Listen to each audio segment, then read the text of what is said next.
Continuation में part है। Okay, clear?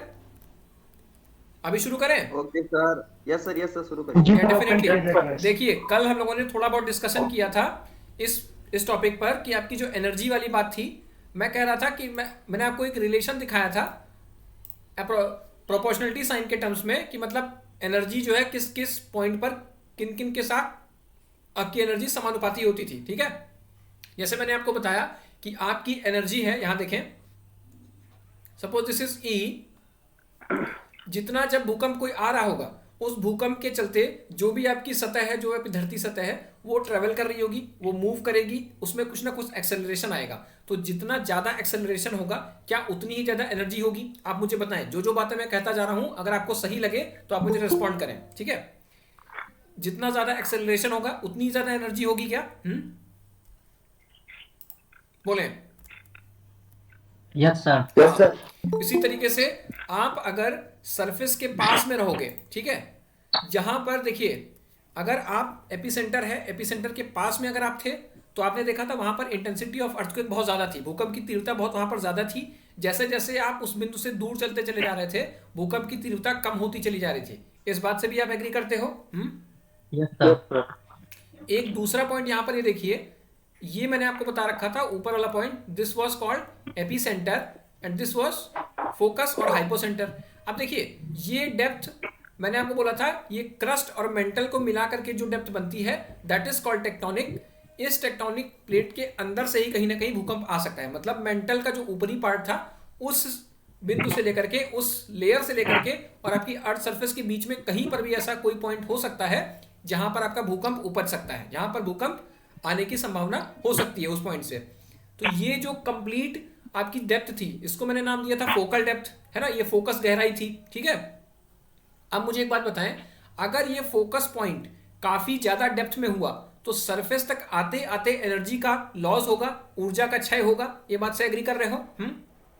इस बात से यस सर। तो जब ये एनर्जी का क्षय हो जाएगा, तो आप यहां पर देखो, अगर रिलेशन बिठाने की कोशिश करो, इसमें आप संबंध ढूंढने की कोशिश करो, तो क्या आपको क्या मिलता है? जितनी ज्यादा फोकस गहराई होगी, उतनी ही एनर्जी का लॉस होगा। मतलब फोकस गहराई अगर ज्यादा, तो एनर्जी का क्षय ज्यादा होना चाहिए, कम होना चाहिए? मुझे बताएं। एक बार फिर से सर। मैं आपसे पूछता हूं कि जैसे आपका देखिए, फोकस पॉइंट जितना नीचे गहराई में था, वहां से एनर्जी रिलीज होते होते तरंगों के माध्यम, तरंग का रूप लेकर के वो सरफेस पर आएंगी।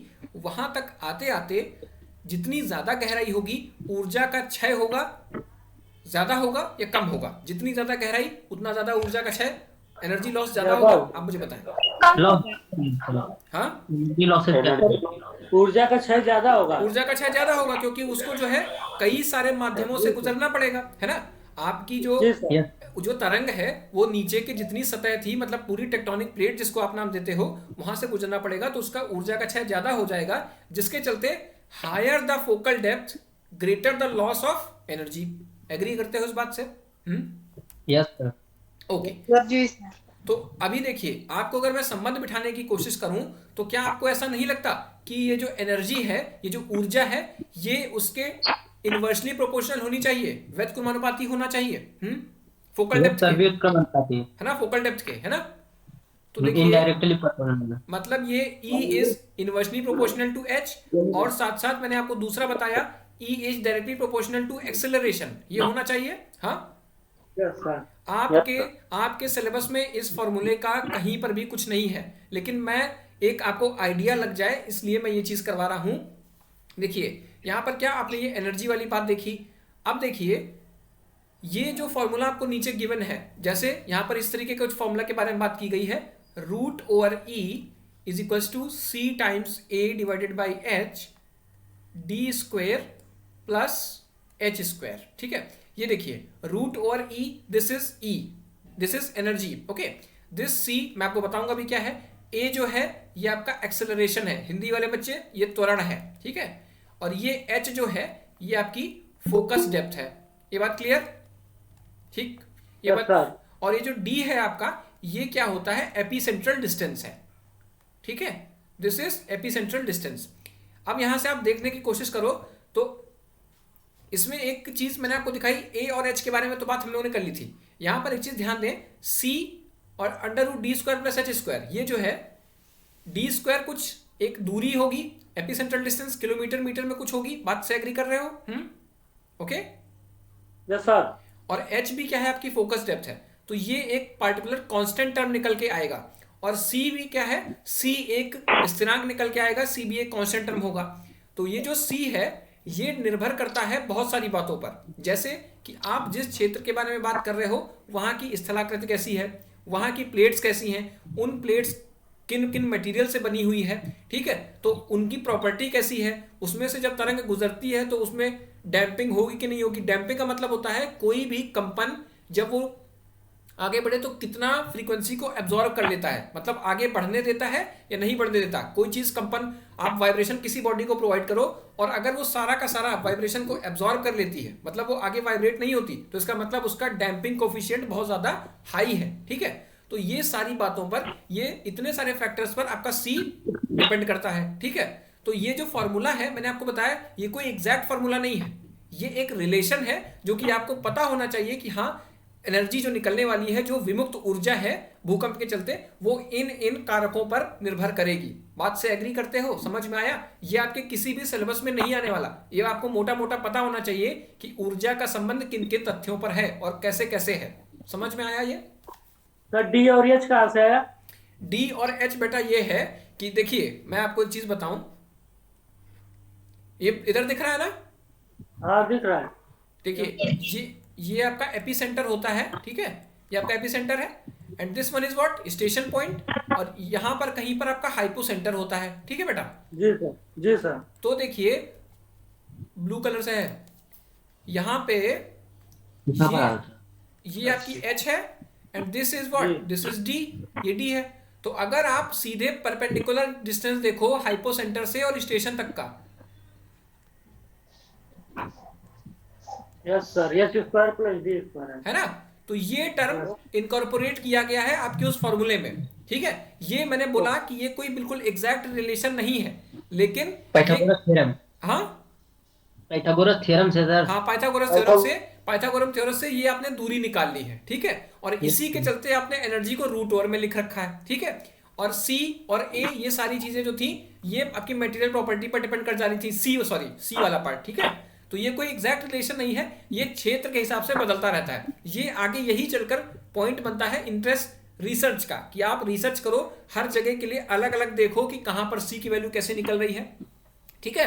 इन सब चीजों को जब आप देखोगे तब आप एनर्जी निकाल पाओगे, और ये हर जगह के लिए हर क्षेत्र के अलग अलग है। इसीलिए मैंने आपको मोटे मोटे तौर पर बताया कि विमुक्त ऊर्जा किन किन का फलन है, किन किन का फंक्शन है। समझ में आया बात बेटा?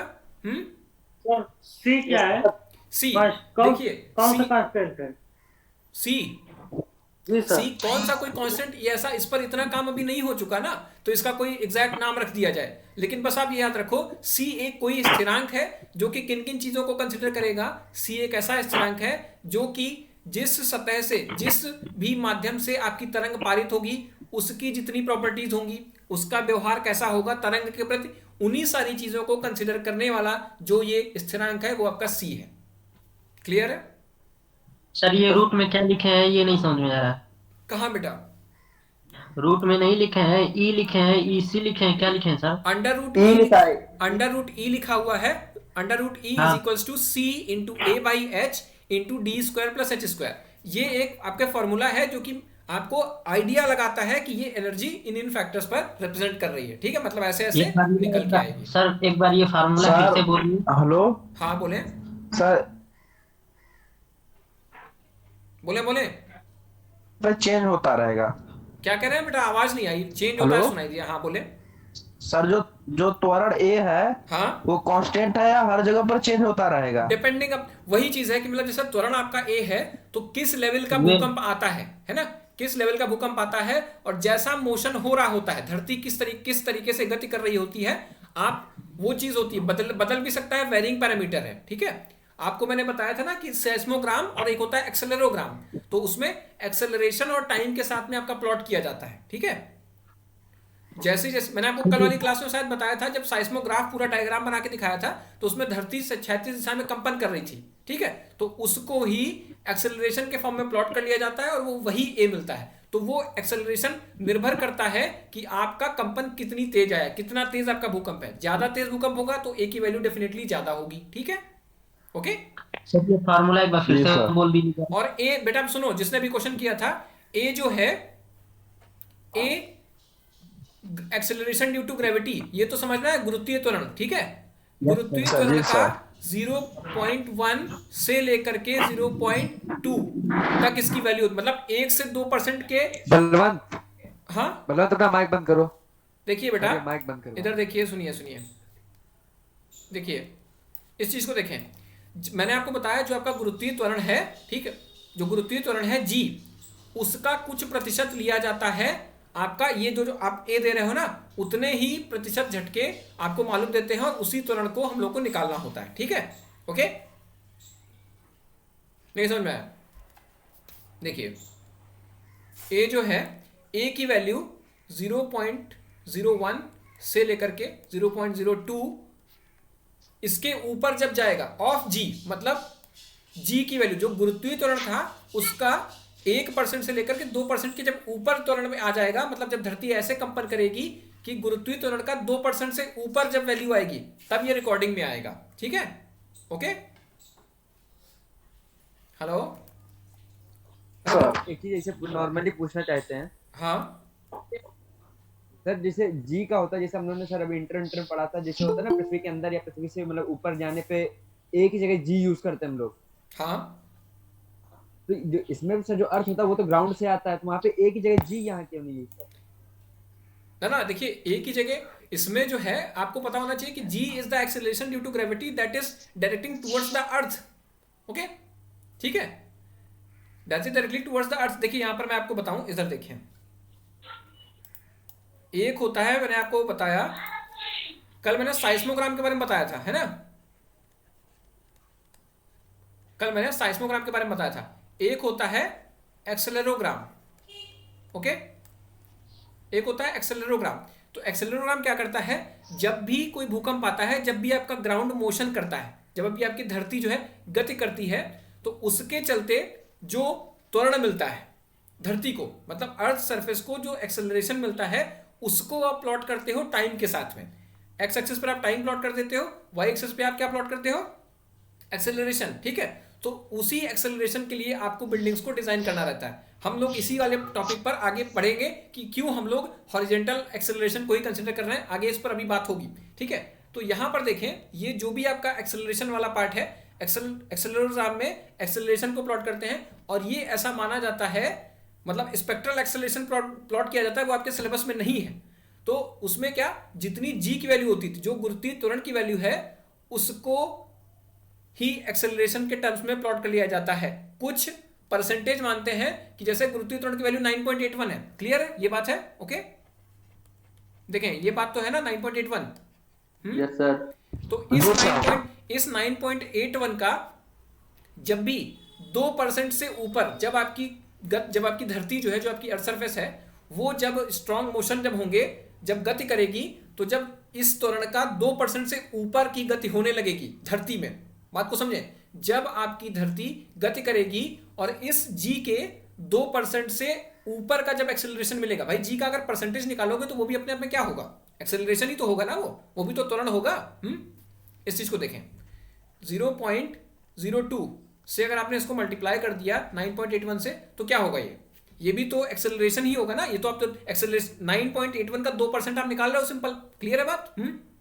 Yes sir. तो इसके ऊपर जब आपकी धरती गति करने लगेगी, मतलब कंपन इतने तेज हो जाएंगे कि इस 9.81 का 2% से ऊपर की गति होगी, तब आपका यह एक्सेलेरोग्राम अपने आप प्लॉट होने लग जाएगा। ठीक है, जिससे आपको धरती किस त्वरण से गति कर रही है, किस त्वरण से झटके महसूस हो रहे हैं, वो आपको एक्सेलेरोग्राम से मिल जाएंगे, और वही वैल्यू आपको यहां पर ए इनकॉर्पोरेट कर दी होगी इस फॉर्मूले में।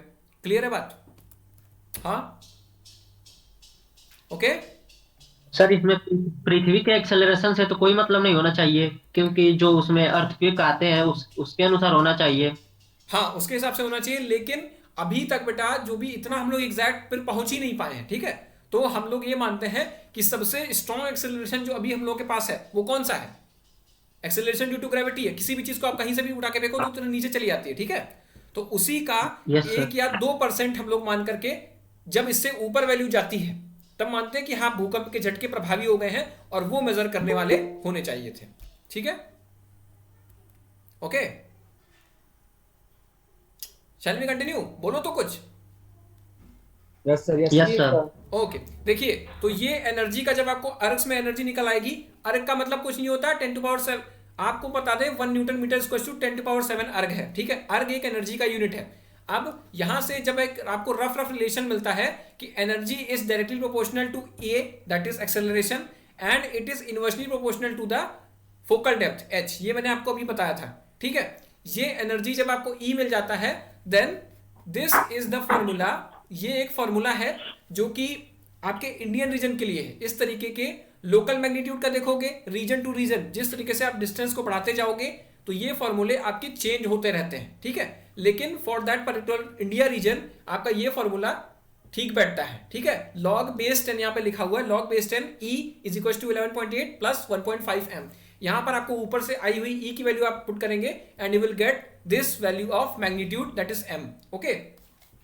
यहाँ पर जो आपके सिलेबस में जो बात लिखी हुई है मैं आपको बताऊं कि अगर आपका मैग्नीट्यूड सपोज 5 से 6 के बीच में जाता है, ये रिक्टर मैग्नीट्यूड स्केल पर किसी अर्थक्वेक की वैल्यू 5 है और वहीं दूसरा एक है 6, तो इन एक सिंगल पॉइंट के चेंज होने पे जो एनर्जी रिलीज होती है, this is an fact, that is the part of research, ये रिसर्च का पार्ट है। ये आप यहाँ पर सिर्फ इतनी बात को समझें कि जब 5 से 6 के बीच में एनर्जी का जो डिफरेंस आपको देखने को मिलता है वो 31 टाइम्स होता है। How many times? 31।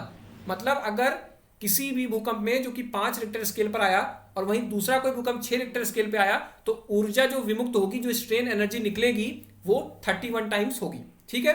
क्लियर है बात? ओके, क्लियर है बात बेटा? Yes sir. अब देखिए यहां पर देखें, मैंने आपको बोला 5 to 6 जाने में 31, तो अगर 5 से 7 के बारे में बात की जाएगी तो एनर्जी कितने गुना हो जाएगी बताएं। सभी लोग कलेक्टिवली रिस्पॉन्स दें प्लीज। 62। हाँ 62 बेटा, 31 टाइम्स 31 मतलब 5 से 6 जाने में 31 और 6 से 7 जाने में again 31, so it becomes 961, okay. तो अब आप इस बात से अंदाजा ये लगा सकते हैं कि अगर किसी जगह पर भूकंप आता है 5 रिक्टर मैग्नीट्यूड का और वहीं दूसरी जगह 7 मैग्नीट्यूड का आता है रिक्टर स्केल पर अर्थक्वेक, तो दोनों में एनर्जी लेवल का डिफरेंस कितना होगा? 961 गुना एनर्जी होगी 7 वाले में as compare to 5 magnitude Richter scale. बात क्लियर है? क्लियर है बात? 5 to एक बार फिर से सर। बेटा मैं बता रहा हूं कि जब आपका जैसे मान लो भूकंप आप पेपर में पढ़ते हो, जो भी लिखा होता है रिक्टर स्केल पर, उसमें लिखा रहता है कि 5 रिक्टर मैग्नीट्यूड का स्केल आया मतलब भूकंप आया, ठीक। वहीं पर अगर इसको आप कोई दूसरी जगह से कंपेयर करो 6 वाली से, तो 5 और 6 के बीच में जो ऊर्जा का अंतर है वो लगभग 31 गुना होता है, ठीक है। ओके, मतलब अगर कोई 5 पर भूकंप आया हो तो वहां जितनी ऊर्जा होगी और कहीं 6 रिक्टर स्केल पर आया भूकंप, तो उन दोनों में जो एनर्जी निकली होगी उसका जो डिफरेंस है वो 31 गुना होगा, ठीक है। क्लियर है बात? Okay sir. इसी तरीके से 5 से 7 में देखोगे तो अगेन 6 से 7 जाने में 31 मिलेगा, तो टोटल 5 से 7 जाने में आपको 31 इंटू 31 मतलब 961 के करीब आपकी एनर्जी होगी।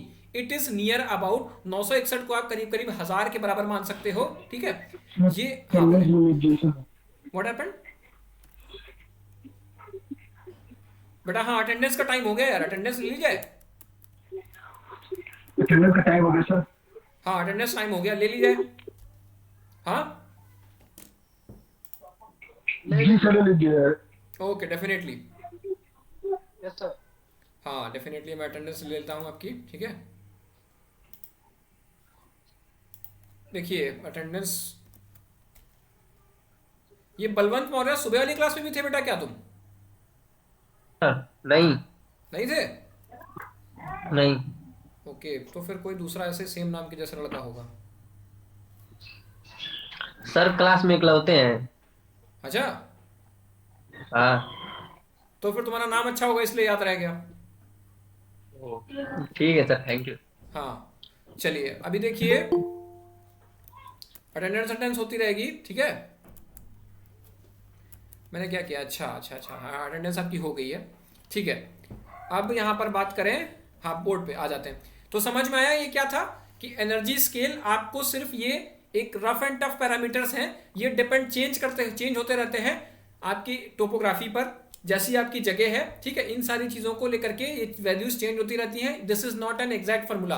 आप यही अर्थक्वेक के लिए किसी दूसरे कंट्री में जाकर के देखोगे तो वहां पर यही सारे रिलेशंस आपको दूसरे फॉर्म्स में मिल जाएंगे, दूसरी वैल्यूज वहां के लिए होंगी। तो but that one is local और regional values are there. So for that purpose you just take an idea, आपको एक आइडिया होना चाहिए कि कैसे कैसे चीजें हो रही हैं, ठीक है। कौन एनर्जी जो है वो किस पर डिपेंड कर रही है, समझ में आया बात ये? कोई रिस्पॉन्ड करो फिर मैं आगे बढ़ूं, क्योंकि एक बार फिर से सर, समझ नहीं आ रहा। समझ में नहीं आया। चलिए देखिए मैं आपको फिर से बताता हूं। मैं ये बोल रहा था कि यहाँ पर जो भी मैंने आपको बताया, ये इतना पार्ट, ये जो इक्वेशन आपने थी, कोई बच्चा मुझसे पूछ रहा था इक्वेशन क्या थी, तो बेटा इक्वेशन में लिख लो root E is equals to C into A divided by H root over D square plus H square. C जो है ये उन्हीं सारी विषमताओं को कंसिडर करता है, जैसे कि आपकी धरती कैसी है, वहां की सतह कैसी है, वहां पर जब तरंग उस सतह से गुजरेगी तो कैसे कैसे हो पाएगा, कैसे पार कर पाएगी, उसको कितना रेजिस्टेंस मिलेगा, धरती के नीचे कोई फ्लूइड तो नहीं है, फ्लूइड से पार होने पे तरंगों की क्या क्षति होगी या क्या उनमें ऊर्जा और आ जाएगी, इन सारे फैक्टर्स को ये सी इनकॉर्पोरेट करता है, ठीक है। तो इसकी इतनी एग्जैक्ट एनालिसिस अभी नहीं हो पाई है, इसीलिए आपने सिर्फ और सिर्फ सी का नाम यहां पर रख दिया है, ठीक है बात, ओके ओके ओके सर। वो फॉर्मूला आप लिख लो। तो यहां पर यही एनर्जी का मापन है, आपको जब लिखने को आए तो आप ये बातें वहां पर लिखिएगा, लेकिन अभी भी कोई एग्जैक्ट एनालिसिस इसकी नहीं हो पाई है। Amit Verma has just joined. बेटा अमित जी सर। आप अभी ज्वाइन किए? जी सर अभी ज्वाइन किए और सर हो ही नहीं रहा था। अटेंडेंस तो हो गई यार। वही बात नहीं सर, जब हो ही है तो काट दिया जाए सर। चलिए ठीक है। अच्छा अब देखिए मैं आपको जो बातें बता रहा था ये तो आपकी एनर्जी की बात थी, ये सारी बातें हो गई, ठीक है। आप इसमें मोटे मोटे तौर पे वो जो बात मैंने बताई है कि 5 रिक्टर स्केल से और 6 रिक्टर स्केल पे जाते हो तो एनर्जी का लॉस, एनर्जी का आपको लेवल क्या देखने को मिलता है, बताएं, बोले प्लीज बताएं, कोई एक रेस्पॉन्ड देकर। 31। हाँ 31 टाइम्स। 31 टाइम्स। जैसे अगर 5 रिक्टर स्केल पे मैंने कहा कि 100 एनर्जी लेवल था, ठीक है, 100 जूल की एनर्जी थी, तो अगर 6 पे पहुंचेंगे तो कितना हो जाएगा? 3100 हो जाएगा। एग्री करते हो इस बात से? Yes sir. ठीक है, चलिए यही मतलब बताने का ऑब्जेक्टिव था। आप इन सब बातों को आप बेहतर तरीके से लिख पाओगे, क्योंकि वहां तो थ्योरेटिकल चलना होगा ना सारा कुछ, ओके। आपको जो भी न्यूमेरिकल पार्ट आएगा अर्थक्वेक में वो डिजाइनिंग में आएगा, वो हम आपको करवाएंगे, ठीक है। चलिए अब अगला देखिए, यहां पर एक टॉपिक आता है आप किसी में अर्थक्वेक जोनिंग। जोनिंग क्या है? देखिए मैंने उस दिन भी आपको बोला था कि जब भी बचपन में जब आपसे क्या बोलते थे कि कोई एक एरिया है जहां पर मान लीजिए कोई तालाब है, जब छोटे बच्चे थे खेलने जाते थे तो आपको बोल दिया जाता था कि उस साइड मत जाओ, वहां पे क्या है, थोड़ा सा खतरा है, तालाब है, गिर जाओगे, ऐसा कुछ बोलते थे ना, ठीक है। तो आप उस चीज को मेंटेन करके, वो पैरामीटर को फिक्स करके आप अपनी रेंज में ही खेला करते थे। बिल्कुल सेम उसी तरीके से कि यहां पर क्या किया गया, 100-150 सालों के अर्थक्वेक के आने के रिकॉर्ड्स रखे गए। वो रिकॉर्ड्स किस काम आए कि यहां पर ये देखा गया कि सबसे ज्यादा मैग्नीट्यूड के अर्थक्वेक किन किन एरियाज पर आते हैं।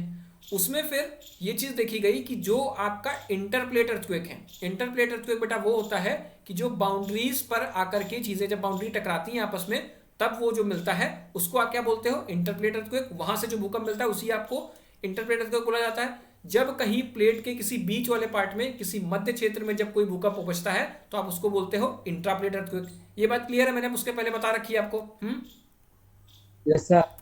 ओके, फिर तो ये सारी चीजें होने के बाद जहां जहां पर इंटरप्लेट अर्थक्वेक आते हैं 90 to 95% इंटरप्लेट टाइप के अर्थक्वेक ही होते हैं। जहां पर प्लेटें टकराती हैं वही अर्थक्वेक आपको देखने को मिलते हैं और उन्हीं से सबसे ज्यादा ऊर्जा देखने को मिलती है।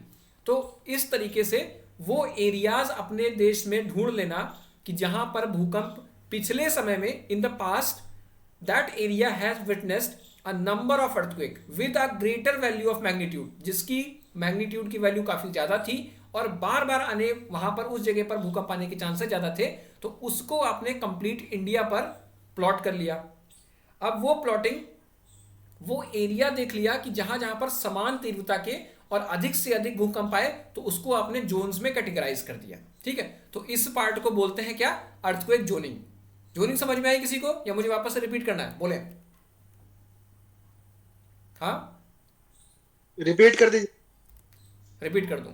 देखिए, मैं आपसे इतनी देर से ये बोल रहा हूं कि जैसा कि आपका पिछले इतिहास में देखा कि आपके पास नंबर ऑफ अर्थक्वेक का रिकॉर्ड है, 100 से 1.5 सालों तक का अपना रिकॉर्ड होता है। उसमें यह है कि किस एरिया में, अपने देश में किस एरिया में सबसे ज्यादा भूकंप आए और उनका मैग्नीट्यूड क्या था, कितनी तेज आए थे, क्या क्या कैसे कैसे तबाही हुई थी, उन सब का अपने पास रिकॉर्ड है। तो ये रिकॉर्ड किस काम आने वाला है, ये आगे के लिए आपको क्षेत्र बताएगा कि इस एरिया में सबसे ज्यादा भूकंप आ सकते हैं, उसका मैग्नीट्यूड इतना हो सकता है। तो उसको आपने अलग अलग नाम दे दिया। नाम ऐसे दे दिया कि this is 2 zone, this is 3 zone, 4, ऐसे करके आपने नाम दे दिया। जोन को आप लेवल बढ़ाते जा रहे हो, नंबर जैसे जैसे बढ़ता जाएगा, मतलब इंटेंसिटी, मतलब वहां पर डैमेज होने के चांसेस, रिक्टर स्केल पे जो मैग्नीट्यूड आएगा उसकी बढ़ने के चांसेस हैं वहां पर, मतलब ज्यादा मैग्नीट्यूड का भूकंप आया होगा। तो इसी चीज को आपने जो कंप्लीट इंडिया को बांटा अलग अलग क्षेत्रों में कि कौन सा क्षेत्र पर सबसे ज्यादा भूकंप आया, तो उसको आपने नाम दे दिया ये इस जोन में पड़ता है। कम भूकंप वहां पर दिखाई पड़े, आपने बोला कि ये लाइट है, मॉडरेट है, ठीक है, तो इस तरीके से आपने नाम दिया। ये कंप्लीट देश को इस अलग अलग छोटे छोटे क्षेत्रों में बांट देना जहां पर भूकंप सबसे ज्यादा आया हो पिछले विगत वर्षों में, 100-150 सालों में, उसी चीज को आप बोलते हो अर्थक्वेक जोनिंग कर देना। अभी बात क्लियर है क्या? हाँ, ओके सर। Okay sir. ठीक है। अब देखिए, तो यहां पर मैं आपको बताऊं, पहले जब जोनिंग करी गई थी, तो ये जोनिंग क्या है, जोनिंग आप ये है कि आप कभी भी पहले से प्रेडिक्ट नहीं कर सकते कि भूकंप कहां पर आने वाला है। आप ऐसा नहीं कर सकते कि कल फलानी तारीख को 9.8 रिक्टर मैग्नीट्यूड स्केल पर आपका इस जगह पर भूकंप आ जाएगा, ऐसा तो कभी नहीं हो सकता। तो ये क्या है, आप ये देखो कि उसके sir hello sir, what happened? Sir ये हमें पहले ही कैसे पता होता है कि आज भूकंप आने वाले हैं? ये कहां पता होता है बेटा, ये कौन बोला? सर न्यूज़पेपर में तो दे देते हैं कि इतने तारीख को सर, आने वाला है न्यूज़पेपर- भूकंप। बलवंत आप बोल रहे हो ना?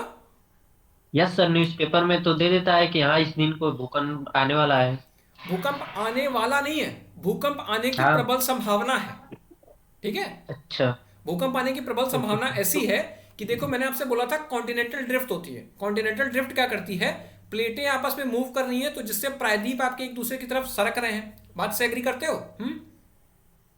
Okay, yes sir. Yes sir. इसी सरकन के चलते जब दो प्लेटें एक दूसरे से टकराने के करीब करीब आ रही होती हैं, तो उसको ये साइंटिस्ट लोग, जियोफिजिसिस्ट लोग इसको मॉनिटर करते हैं। तो वो देखते हैं कि अब जब प्लेट टकरा जाएगी तो उनको अंदाजा होता है या अनुमान होता है, भाई दो गाड़ियां अगर आपस में करीब करीब आ रही हैं और वो टकराने ही वाली हैं, तो उसमें अगर जो भी पैसेंजर्स बैठे होंगे, तो आप ये देख करके बता सकते हो कि आपको एक झटका कोई ना कोई महसूस हो सकता है। बात क्लियर है? तो ये इसको कौन एनालाइज करता है सर? बेटा वो जियोफिजिसिस्ट होते हैं जो एनालिसिस करते हैं इन अर्थक्वेक की। ठीक है, जियोफिजिस्ट। ओके।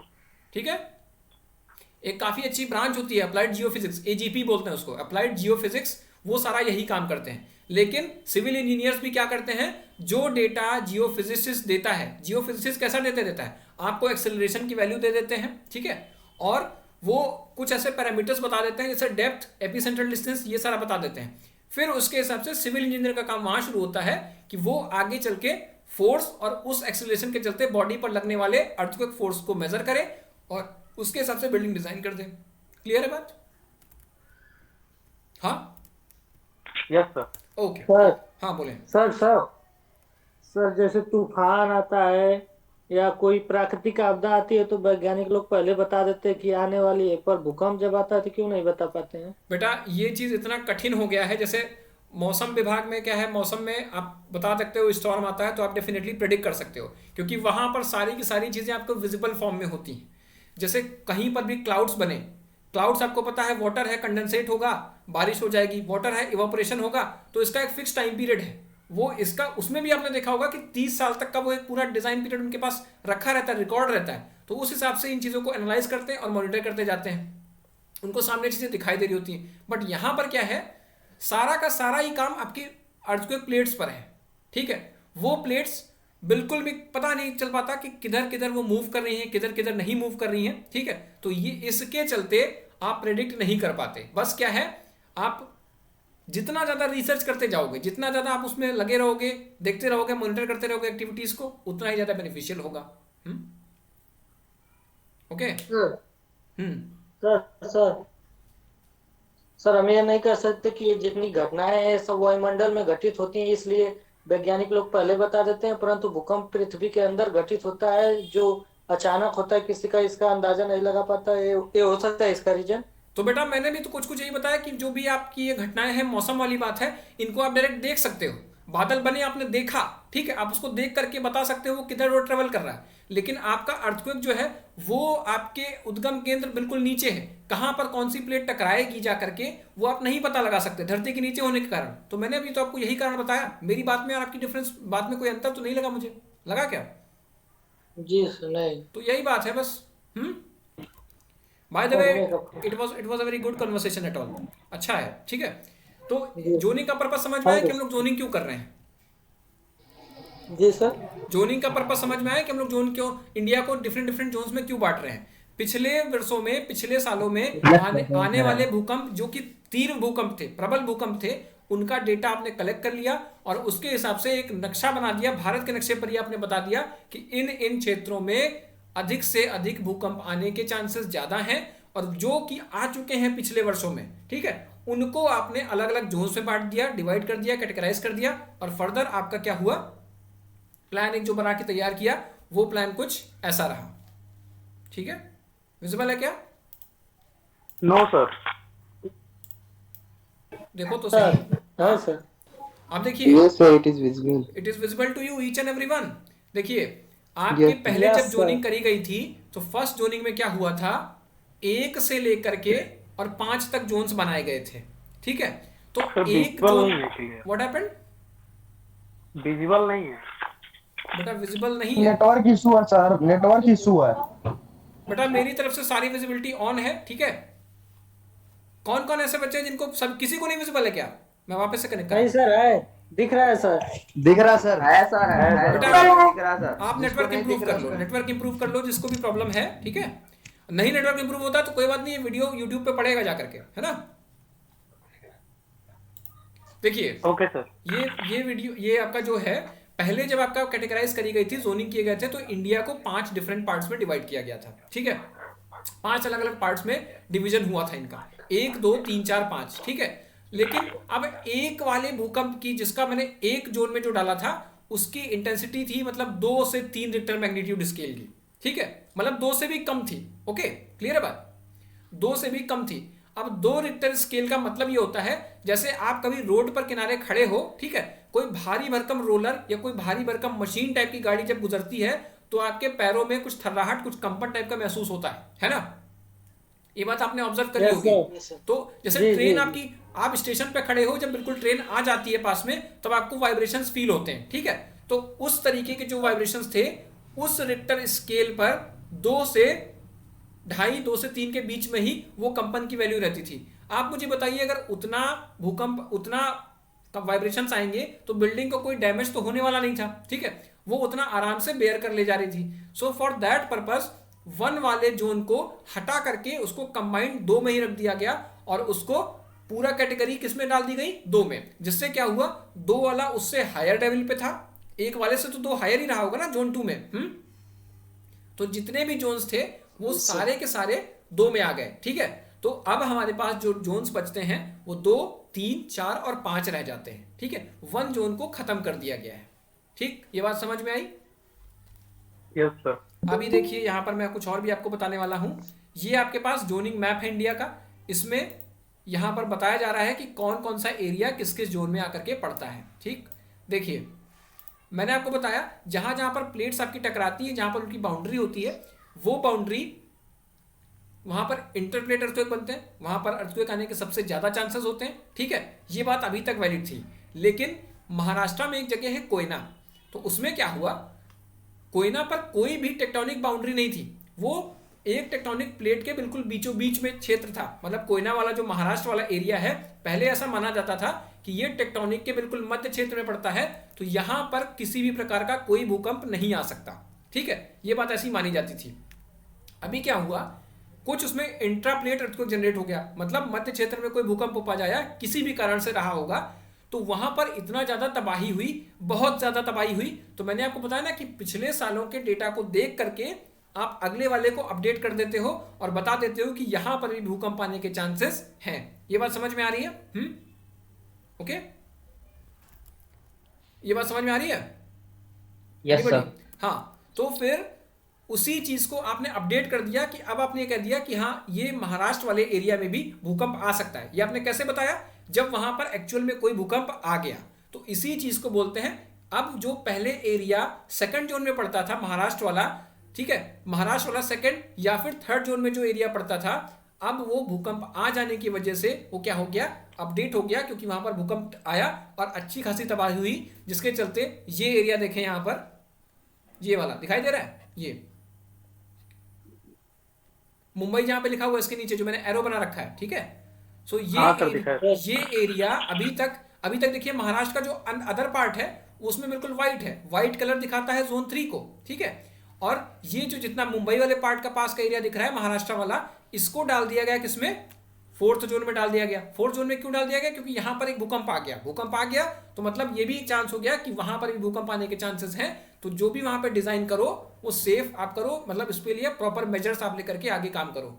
समझ में आ रहा है? जोनिंग का मतलब सिर्फ ये है कि पीछे सालों में आए हुए जितने भी भूकंप थे आप उनको यहां पर ध्यान में रख करके आपने बिल्डिंग डिजाइन कर दी और वो एरिया अपने मैप पर, अपने इंडिया के मैप पर बता दिए कि इस जगह पर भूकंप आने के सबसे ज्यादा चांसेस हैं और उसी हिसाब से एरिया को आपने डिवाइड कर दिया। और वो डिवीजन आपने 2, 3, 4 और 5 जोन्स में किया हुआ है, मतलब टोटल 4 जोन्स हैं आपके जो साइस्मिसिटी जोन को दिखाते हैं। क्लियर है बात मेरे बच्चों? बोले, एनी डाउट, एनी क्वेश्चन? हाँ क्लियर है। कोई क्वेश्चन हो तो बताएं मुझे। सर ये जो डार्क प्लेस है यहाँ पर ज्यादा भूकंप आते होंगे फिर? हाँ बेटा, हाँ डेफिनेटली। देखिए ये जो आपका डार्क प्लेस बिल्कुल व्हाइट दिख रहा है, जो बिल्कुल ब्लैक दिख रहा है, that is zone 5। Okay, zone 5 जो दिख रहा है वहां पर क्या है, प्लेट्स आपकी टकरा रही हैं, मतलब वहां पर इंटर प्लेट अर्थक्वेक आते हैं और वहां पे काफी ज्यादा भूकंप आए हुए हैं। For that purpose these are shown in the dark black colour, ठीक है। जैसे देखिए आपका गुजरात में, गुजरात वाले एरिया में देखें इस पार्ट को, ये वाला पार्ट, ठीक है, तो ये वही पार्ट है जहां पर भुज का भूकंप आया था, ठीक है, याद है गुजरात का भुज वाला भूकंप। तो ये वहां पर काफी ज्यादा भूकंप आया था और उसकी रिक्टर मैग्नीट्यूड स्केल की वैल्यू भी काफी ज्यादा थी। That is why this has been shown with the black colour and has got it plates in the zone 5th। Clear है बात? दिल्ली वाला एरिया देखिए वो भी जोन 4 में आता है। आपने महसूस किया होगा अभी लॉकडाउन में दिल्ली में भी भूकंप के झटके आपको दिखाई पड़ रहे थे, मतलब महसूस होते थे कि न्यूज आती थी दिल्ली में भूकंप के झटके महसूस हुए, है ना। तो that reason is under the 4th zone. अब देखिए मुझे क्वेश्चन करना है आप लोगों से, वो ये कि आप देखें मद्रास वाला पार्ट जोन 2nd में पड़ा हुआ है, मतलब इस तरह का जो भी चीज है देखें यहाँ पर, ये वाला इस तरीके का और ये वाला सारा एरिया, ठीक है, ये वाला ये जोन 2 में पड़ा हुआ है। जोन 2 में पड़े होने का मतलब क्या कि यहां पर भूकंप बहुत ही ज्यादा लाइट है ना। क्लियर? ओके, जो सर व्हाइट है एकदम, बिल्कुल व्हाइट नहीं, बिल्कुल व्हाइट नहीं, ये जो डॉट्स दिखे हुए हैं आपको जोन 2 वाला। नो सर, जोन 2 नहीं, जोन 3rd। अच्छा आप क्वेश्चन कर रहे हो, बोलो क्या बात है। हाँ वाला है, बोलिए। मतलब जो व्हाइट है हाँ वहां पे तो बिल्कुल चांसेस नहीं है फिर? नहीं ऐसा नहीं बेटा, बिल्कुल चांसेस आने की कोई ऐसा नहीं है। यहां पर आपसे क्या कर रहा हूं, उसको भी आपने जो व्हाइट है उसको आपने जोन 3 में रखा है, ठीक है, जोन 3 में रखा है। मतलब वहां पर आपके कंप्लीट इंडिया में ऐसा कोई एरिया ही नहीं है जिसको किसी ना किसी जोन में ना डाला गया हो, क्योंकि ये बिल्कुल प्रेडिक्ट कर पाना मुश्किल है भाई। जोनिंग क्या है, जोनिंग पिछले रिकॉर्ड्स को देख करके बनाई गई है। वहां पर भूकंप आए तो वहां पर आपने डाल दिया, तो ऐसा कुछ नहीं है कि वहां पर कोई भूकंप नहीं आ सकता। भूकंप किसी भी जगह पर आ सकता है, ठीक, भूकंप किसी भी जगह पर आ सकता है। तो इसीलिए आपने जोन्स बना रखे हैं 2, 3, 4, 5, ठीक। लेकिन ये है सारा कुछ पिछले रिकॉर्ड्स के हिसाब से, जहां जहां पर भूकंप जैसे जैसे आए हैं, जैसे उनका बिहेवियर रहा है, आपने उनको इधर क्या कर दिया, शो कर दिया। क्लियर है बात? बताएं मुझे, क्लियर है बात? Yes sir, clear. तो अभी देखें, यस सर। यहाँ पर एक चीज और देखिए, मैं आपसे एक क्वेश्चन कर रहा हूँ कि जैसे अभी आप ये देखिए चेन्नई वाला पार्ट, यहाँ पर इस जगह पे ये वाला पार्ट, ठीक है, विजिबल है क्या नीचे? हाँ, यस सर। ये वाला पार्ट सपोज इसको देखो, अभी ये जोन 2 में पड़ा हुआ है ना, इसको आप कंपेयर करो, देखो ये वाला जोन 2 वाला पार्ट को दिखा रहा है ना, ये जोन 2 में है। यस आगे चल के मान लो 5 साल में, 1 साल में यहाँ पर कोई बहुत बड़ा सा भूकंप आ जाता है, तो क्या लगता है आपको, ये जो जोन 2 में पड़ा है इस वाले एरिया को अपग्रेड कर देना ठीक होगा या नहीं होगा? मतलब अपग्रेड किया जाएगा कि नहीं किया जाएगा? अपडेट किया नहीं जाएगा। किया जाना चाहिए sir. Who is just saying नहीं किया जाएगा? कौन ऐसा बच्चा जो बोल रहा है नहीं किया जाएगा? सर अचानक एक बार के आने से तो हो नहीं सकता है ना। हाँ बेटा, अचानक एक बार के आने से। भुज में भूकंप सिर्फ एक ही बार आया था गुजरात में, ठीक है? सर ऐसे तो मुंबई में भी 7.7 तीव्रता का। हाँ सर ऐसे तो अभी मुंबई का जो इलाका बताया है कोयना, हाँ, वहां पर भी तो एक ही बार आया है। एक ही बार आया ना, वही तो कह रहा हूँ, एक ही बार आने से तो आपको तो तैयार हो जाना है ना कि हाँ भैया मुझे रेडी रहना है ना भाई। साइकिल से आप गिरोगे आपको चोट, साइकिल से आप गिरोगे आपको चोट एक ही बार लगेगी, लेकिन हेलमेट अगली बार से याद आ जाएगा।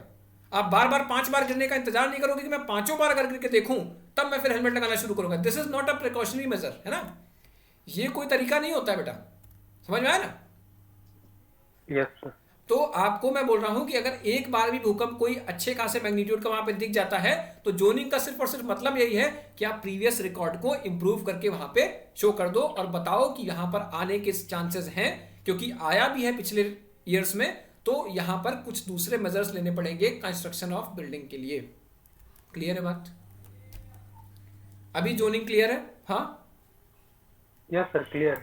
बेटा जोनिंग पर कोई क्वेश्चन तो नहीं फंसेगा? हाँ, जोनिंग बता पाओगे ना? 4 जोन है, 2 3 4 5 सारे रोमन न्यूमेरल से दिखते हैं। Zone 2, zone 3, zone 4। जोन को 2 से ही क्यों स्टार्ट किया गया? बेटा जोन 2 से इसलिए शुरू किया गया, देखिए जोन 1 जो था शुरुआत में जोन 1 से शुरू किया गया था, वहां पे जोन 1 था, लेकिन जोन 1 में जो भूकंप आने जैसे झटके आपको महसूस होते थे वो इतने माइन्यूट थे कि जैसे रोड पर से गुजरती हुई कोई भारी भरकम ट्रेन जब गुजरती है या कोई मशीन गुजरती है तो उसके चलते जो आपको हल्के वाइब्रेशंस फील होते हैं, ठीक है, उस तरीके के झटके आने वाला जो क्षेत्र होता था वो जोन 1 कहलाता था। ठीक है, क्लियर है बात? यस। तो उसको क्या किया गया, इतना ज्यादा माइन्यूट था तो उसको सेफ साइड में लेके गए, और हम लोग उसको सेफ साइड में लेके गए। अब जोन सेफ साइड में कैसे लेके गए उस बात को सुनिए। जोन 2 जो है, जोन 2 तो उससे ज्यादा, एक से तो ज्यादा ही खतरनाक होगा ना जोन 2, है ना? जोन 2 से ज्यादा खतरनाक होगा जोन 3, और 3 से 4 और 4 से 5। तो जोन 1 से ज्यादा खतरनाक था जोन 2। तो उन्होंने कहा इसमें बहुत ही माइन्यूट से झटके आते हैं, ये बिल्कुल भी संरचनाओं को नुकसान नहीं पहुंचाएगा। तो उन्होंने कहा ऐसा करो, इस जोन 1 और जोन 2 को मिला दो, दोनों को ही कंबाइन कर दो, उसका नाम रख दो क्या, जोन 2। मतलब जहां पर भूकंप आने के चांसेस इतने हल्के थे कि जैसे लगता है कि सड़क से कोई गाड़ी गुजरी हो, उस बराबर का जो झटका था उसको भी आपने किस में डाला, जोन 2 में डाला, जिससे कि जब आप वहां पर भी बिल्डिंग डिजाइन करो तो वहां पर भी सेफ बिल्डिंग डिजाइन हो सके। जबकि आपको मालूम है वहां पर उतने लेवल का भूकंप नहीं आने वाला था, वहां जो आने वाला था वो जोन 1 में पड़ रहा था, लेकिन आप और सेफ साइड चले गए। क्लियर है बात? सर ये संशोधित होता कहाँ पे बेटा? क्या ये संशोधित होता कहाँ पे? संशोधित होता कहाँ पे?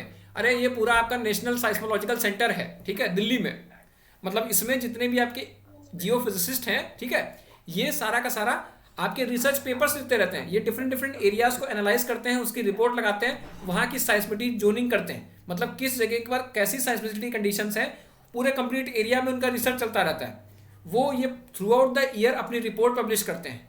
अब अगर कुछ ऐसा कोई बड़ा भूकंप आ जाता है तो उसको अपग्रेड करते रहते हैं, एरियाज को अपग्रेड करते हैं कि ये वाला अपग्रेडेशन अब किस में चला गया, सेकंड में चला गया, थर्ड में चला गया। तो टाइम टू टाइम ये सारी चीजें होती हैं। ये पूरा एक नेशनल साइस्मोलॉजिकल सेंटर है, ठीक है, NSC, ओके, वहां पर ये सारा उन लोगों का काम है। ठीक, ये जो मैंने मैप लिया हुआ है Indian standard codes IS 1893, IS 1893 आपका अर्थक्वेक डिजाइन के लिए कोड है। जैसे आपका IS 456 2000 किसके लिए है मुझे बताएं, बताएं मुझे। हाँ, RCC आरसीसी कोड है ना, IS 456-2000 आरसीसी की डिजाइन आपने IS 456-2000 से करी, तो इसमें जितनी भी पार्ट की डिजाइनिंग होगी और ये जो जोनिंग है, जिस तरह की साइस्मिक बातें लिखी हुई हैं अर्थक्वेक से रिलेटेड, उसके लिए जो कोड है वो IS 1893 है। ओके, क्लियर है बात? Yes sir. चलिए अब देखिए, मैं आपको एक चीज बता दूं, ये थोड़ा सा इसको डिस्कशन कर लेते हैं। Performance of structure in the past earthquake, मतलब ये कि आपके बिल्डिंग्स का जो भी आपकी संरचनाएं थी उनका व्यवहार पीछे भूकंपों के चलते कैसा कैसा रहा। ठीक है, तो इस पर अगर वो बिल्डिंग फेल करी होगी तो उससे हमको कुछ ना कुछ सीख लेने की जरूरत है, किन किन कारणों से फेल हुई, क्या क्या चीजें नहीं करनी चाहिए थी। ठीक है, तो ये सारी की सारी इसमें बातें लिखी हुई हैं। ठीक है, और आगे यहां पर लिखा हुआ है performance of structures in the past earthquake, जो बीत गए हैं, जहां पर भूकंप आ चुके थे, उनमें बिल्डिंग्स की कैसी स्थिति रही, उस पर हम लोग बात करेंगे। और अगली वाली जब क्लास होगी तो उसमें हम लोग बात करेंगे जब भूकंप आ रहा होता है उस समय कौन कौन से ऐसे फैक्टर्स हैं जो कि आपके डेफिनेट वर्क करेंगे और उनमें क्या दिक्कत होती है और वो उससे कैसे हम लोग इंप्रूव करेंगे, वो अगला वाला पार्ट होगा। तो अभी जो हम लोग करने जा रहे हैं performance of structure in the past earthquake, मतलब जो पीछे साल जो बीत गए उनमें क्या क्या नुकसान हुआ वो देखिए। सबसे एक जो आपका बात आता है, फर्स्ट टॉपिक इसके अंदर जो है वो that is called irregular plans. Irregular plans का मतलब ये, प्लान आप समझ रहे हो ना? क्यों बेटा, प्लान समझ रहे हो? देखिए, ये सपोज कोई रूम है, प्लान का मतलब आप इसको टॉप से देख रहे हो, ऊपर वाले सिरे से देख रहे हो, तो आपको जब ऊपर से देखोगे तो 4x3 या 3x4 का आपको रूम दिखाई पड़ेगा। सो इसी चीज को बोलते हैं क्या, ये आपका प्लान व्यू दिखाई दे रहा है। जैसे आपने इसको बोलते हो टॉप व्यू, है ना? क्लियर? कुछ तो बोलो। Yes sir. Yes sir, yes sir. अच्छा, एक ही बार में बोल दिया तीनों बार के लिए यस सर यस सर? हाँ, चलिए। अच्छा देखिए, इरेगुलर प्लान्स में जब भी आपकी बिल्डिंग, सपोज आपने देखिए ये आपका बिल्डिंग का फ्रंट व्यू दिख रहा है, इस तरीके से आपने कोई बिल्डिंग एक बना रखी थी, ये बिल्डिंग की एक हाइट थी आपकी, ठीक, ये आपकी हाइट थी। अब इसी बिल्डिंग पर आपने क्या कर दिया, ये इस साइड एक आपने कैंटिलीवर टाइप का स्ट्रक्चर और आगे बढ़ा दिया। ठीक है, ये बात क्लियर? अब देखें होगा क्या, जब भूकंप आएगा या भूकंपीय बलों के प्रभाव में, ब्लू कलर से लाइन में आपको दिखाऊंगा, देखिए इधर, यहां पर क्या होगा, जब भूकंप इधर से फोर्सेस आएंगे तो ये बॉडी का वेट नीचे की तरफ लग रहा होगा, ठीक है, और ये इस बॉडी का यहां पर सीजी से नीचे की तरफ जा रहा होगा और इसका सीजी कहीं यहां लाई कर रहा होगा, तो वो यहां पर W2 इस वाले पार्ट का वेट लग रहा होगा। देखिए अब क्या होगा, जब नीचे से भूकंपीय बल आएंगे तो ये ऊपर की तरफ वर्क करेंगे और ये नीचे की तरफ वर्क करेगा, तो क्या होगा, दो बताइए, ऐसा क्या होता है, बिल्डिंग रोटेट करने की चांस होगी कि नहीं होगा? बोलिए। Yes sir. मतलब एक आघूर्ण जनरेट हो जाएगा बिल्डिंग में ऐंठन बन जाएगी, टॉर्शन, मरोड़ आ जाएगी, उस मरोड़ के चलते ये बिल्डिंग टूट जाएगी। तो अगर आप इस चीज को देखोगे तो बिल्डिंग के जो उल्टे सीधे प्लान्स बना देते हैं, मतलब जब आपने देखा होगा आर्किटेक्ट क्या करते हैं, बिल्डिंग को खूबसूरत बनाने के चलते आप उसमें इतनी ज्यादा ऐसी नक्काशी कर देते हैं, तो वो चीज इरेगुलर प्लान्स में नहीं होनी चाहिए। मतलब अर्थक्वेक के हिसाब से भूकंप के ध्यान में रख करके अगर जो बिल्डिंग बनाई जाए तो जितना ज्यादा सिंपल प्लान होगा, मतलब बिल्डिंग का जितना सरल और सिंपल प्लान आप बनाओगे डिजाइन ड्राइंग में, उतना ही ज्यादा अच्छा होगा। ठीक है, इरेगुलर प्लान्स बनाने से बिल्डिंग में बिना मतलब के मूवमेंट्स जनरेट होते हैं और उसमें टॉर्शन के चलते फेलियर के चांसेस बढ़ जाते हैं। क्लियर है बात ये? Okay, yes sir. देखिए अगला है poor quality of material and reinforcement of steel. अब यहां पर मैं आपको बताऊं, भूकंप जब आता है तो वो उसके पास कुछ ऐसा यंत्र नहीं है कि उससे आपको नुकसान हो जाएगा। ठीक है, ये बात समझ रहे हो ना? भूकंप जब आता है तो वो वाइब्रेशंस है, आपने अगर उस मटेरियल को इतना स्ट्रेंथन नहीं बना रखा, आपके घर को आपने उतना ज्यादा मजबूत नहीं बना रखा, कमजोर मटेरियल यूज कर रखा है, तो डेफिनेटली वो ऊपर आके कोलैप्स कर जाएगा, वो गिर जाएगा। ये बात क्लियर? लेकिन अभी क्या है, दो यहां पर बातें हैं। देखिए जहां पर जैसे बहुत ज्यादा भूकंप आते रहते हैं तो वो क्या करते हैं, लोग अपने बिल्डिंग मटेरियल को इतना हल्का, इतना लाइट वेट बना लेते हैं कि जब उनको भूकंप के झटके महसूस होते हैं, वो घर के बाहर आ गए, भूकंप आया, वो सारा का सारा उनका मटेरियल वहीं पर नीचे गिर गया, कुछ देर बाद उन्होंने उसी मटेरियल को वापस उसमें इंट्रोड्यूस कर दिया। ठीक, एक तो ये बात हो गई। दूसरा केस क्या है कि आपका मटेरियल इतना स्ट्रांग पहले से ही हो कि वो उतने सारे वाइब्रेशंस को बेयर कर ले जाए, उस पर वो टूटे ना, उस पर वो स्टैंड कर जाए, खड़ा रह जाए और टूटे ना, तो आपकी बिल्डिंग सेफ कंडीशन में चली जाती है। लेकिन अपने यहाँ का जो पास्ट रेफरेंस है, पास्ट में जितने भी अर्थक्वेक आए वहां पर क्या था कि बिल्डिंग्स इतनी कमजोर थी, मटेरियल इतना बेकार था, जिसके चलते वो गिरी और वहां पर सबसे ज्यादा कैजुअलिटी हुई। जो आपके डेवलप्ड कंट्रीज हैं, जैसे आपका कैलिफोर्निया, आपका जापान में, तो यहाँ पर देखिए क्या है, जापान में और कोहिमा में, ये दोनों ही इंटरप्लेट एरिया पर लाई करते हैं। मतलब यहाँ पर दुनिया में सबसे ज्यादा भूकंप आते हैं। इवन एक एक दिन में 12-12 भूकंप आ जाते हैं आज की डेट में भी।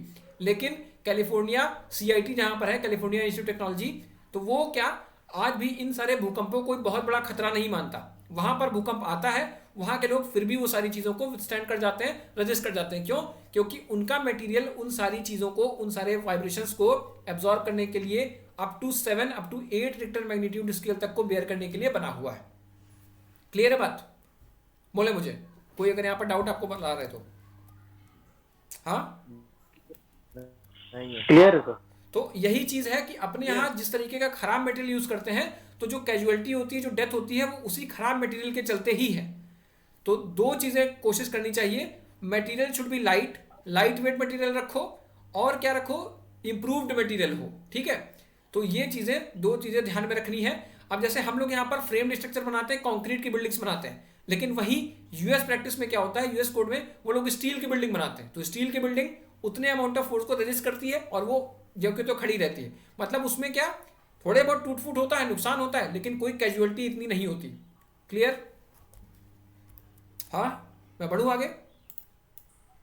Yes sir. देखिए अगला टर्म जो आपका लिखा हुआ है, that is soft story. Soft story में क्या है बेटा, यहां पर आपने देखा होगा खूब सारे अपार्टमेंट्स बनते हैं। अपार्टमेंट्स में क्या है, एक आपका ऐसे बना देंगे, एक आपका ये अपार्टमेंट हो जाएगा। अब ये कॉलम पे बना रहता है ऐसे, ये यहाँ पर नीचे कॉलम, और नीचे क्या करते हैं, नीचे ओपन स्पेस दे देते हैं, यहाँ पर अपना पार्किंग कर देते हैं, है ना। अंडरग्राउंड दे देंगे या फिर क्या करेंगे, पार्किंग दे देंगे। आप सभी ने ये सारी चीजें देखी होंगी। Okay, yes sir. तो इसमें क्या है, आपकी बिल्डिंग का जो मास है, मतलब जो बिल्डिंग का आपका कंप्लीट वेट होगा, इस ऊपर वाले फ्लोर का सपोज ये W1 है, ये W2 है, ये W3 है। अब इस W1 इस वाले पार्ट पे तो W1 ही फोर्स आएगा, यहां पर क्या आएगा, W1 + W2 आएगा। ठीक, और ये सबसे नीचे वाले पर क्या आएगा, W1 + W2 + W3। इसमें तो कोई प्रॉब्लम नहीं है ना? हाँ, नो सर। अब देखिए ये जो भी फोर्स है, इसमें मैंने आपको बताया था कि there is a load path. Load path क्या था, एक ऐसा पाथ, एक ऐसा रास्ता जिससे हो करके सारा का सारा संरचना का भार नीचे अवमृदा पर स्थानांतरित हो जाता है। ठीक है, उसी को आपने बोला था, that is called load path. तो अभी देखो ये जो भी वेट है, ये वेट नीचे नीचे, ऊपर तो आपने खूब सारा मास प्रोवाइड कर रखा है, लेकिन नीचे आपने इसको ओपन कर दिया है। ओपन कर दिया, नीचे सिर्फ और सिर्फ कॉलम बच रहे हैं। ठीक है, और आपकी बीम्स बचती हैं, तो उनसे जब भी आपका लोड ट्रांसफर नहीं हो पाएगा, whenever the problem will come that load is not passing to the foundation, जब भी नीचे वाले पार्ट में लोड ट्रांसफर नहीं हो पाएगा, just because of soft story. यहां पर नीचे आपने कुछ भी प्रोवाइड नहीं किया है, सिर्फ और सिर्फ क्या, कॉलम्स बनाए हैं, तो उससे जब लोड ट्रांसफर नहीं हो पाएगा तब आपकी बिल्डिंग फेल कर जाएगी।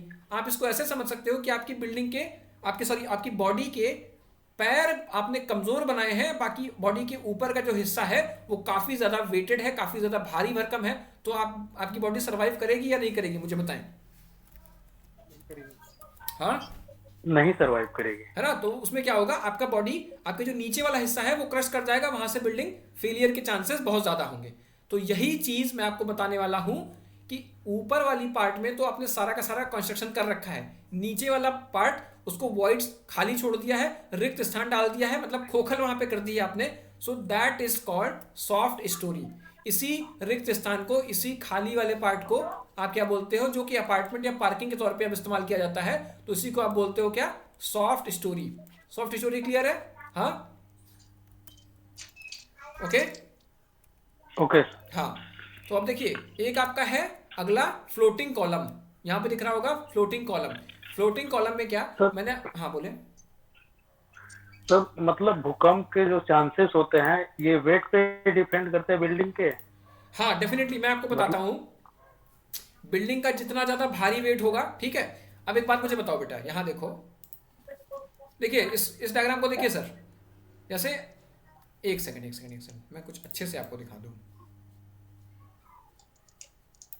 देखिए बेटा, सपोज ये आपके पास कोई एक स्ट्रक्चर था, ठीक है, ओके, ये आपके कोई एक स्ट्रक्चर था, समझ में आ रहा है? हाँ, दिख रहा है? जिसने क्वेश्चन किया वो प्लीज रिस्पॉन्ड करे। हाँ हाँ सर। ये आपके पास कोई स्ट्रक्चर था, अब आप इसको स्ट्रक्चर ऊपर करते करते आपने क्या किया, ऊपर इस तरीके से इसको आपने ऐसे हैमर टाइप का बना दिया, ठीक है। तो इस स्ट्रक्चर के नीचे गिर जाने के चांसेस हैं या नहीं है, आप मुझे बताएं। ये अगर कोई बिल्डिंग है, ठीक है, गिर जाने के चांस है ना, क्योंकि आपका जो सीजी है, जो गुरुत्व केंद्र है, वो उसके ऊपर लाई कर रहा है, मतलब बॉडी के ज्योमेट्री के ऊपर, तो ये ऐसे रोटेट कर जाने के चांसेस बहुत ज़्यादा हैं। तो जितना ज़्यादा आप बॉडी का मास ऊपर इंक्रीज करते जाओगे, ठीक है, तो वो नीचे उस मास को, उस वेट को, मतलब वेट आपका फोर्स बन जाता है, और वेट आपका फोर्स ही है, बन क्या जाता है, फोर्स ही है। तो उस फोर्स को फ्लो होने के लिए एक रास्ता चाहिए। वो रास्ता कहाँ से होके जाता है, वो फोर्स फ्लो, वही लोड पाथ आपका कहलाता है। वो लोड पाथ आपका फाउंडेशन तक जाना चाहिए। अगर वो सही से सुगमता से नीचे चला जाता है अमृता में आपकी फाउंडेशन तक, तो आपकी बिल्डिंग सेफ हो जाएगी। अगर वो नहीं जा पाता है, तो जिस जगह पर भी आपका फोर्स रुक गया, मतलब वो फ्लो नहीं हो पाया, वहीं पर वो ब्रेक कर देगा मटेरियल को, वहीं पर आपके स्ट्रक्चर को ब्रेक कर देगा, ठीक है।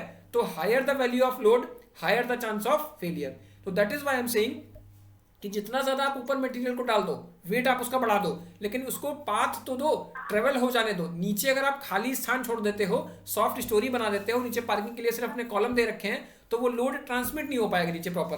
और जब लोड ट्रांसमिट नहीं होगा तो वहीं पर वो क्या करेगा, बिल्डिंग को तोड़ देगा। क्लियर है बात? Yes sir. हाँ, तो अभी हेलो सर। हाँ सर कह रहे हैं मतलब जो जोनिंग आपने बताया है, हाँ हाँ बोलिए।